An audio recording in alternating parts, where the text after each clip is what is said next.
уулын хүн идэгч эмгэн. Хэрв та ой модор зугаалж явахдаа зам алдвал хамгийн их айх ёстой зүйл бол Яманба юм. Тэр бол Японы Баба Яга л гэсэн үг. Түүх.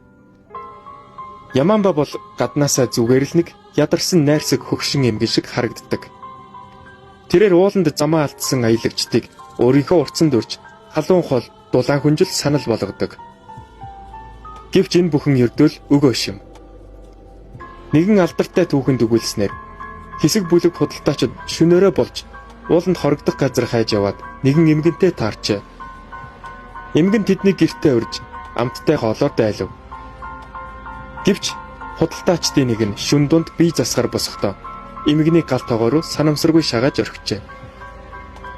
Түүний харсан зүйл бол аимшиг байлаа. Найрсаг эмгэн биш, харин урт цагаан үстэй.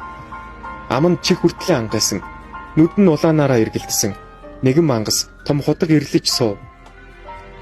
Тэр эмгэний толгойн орой дээр үсэнд орон дахин нэг асар том ам байх бөгөөд тэр нь тасралтгүй хүний мах хүний мах гэж бовтнож байлаа.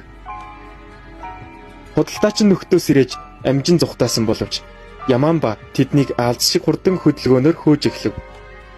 Тэрээр гартаа байгаа модоо ашиглан тэднийг орон барьж авах гэж оролдоно. Түүний хамгийн аимшигтай чадвар нь хохирогчийнхоо хамгийн хайртай хүнийх нь хоолойгоор ярьж тэднийг төөрөгдүүлж буцаж ирэхийг ятгадагт оршино.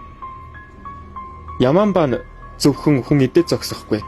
Тэдний сүнсийг нь ч бас өөртөө шингээж улам хүчрэхэг болдог гэж Японы уулын толгойнхан одоо ч хүүхдүүддээ анхааруулдаг байна.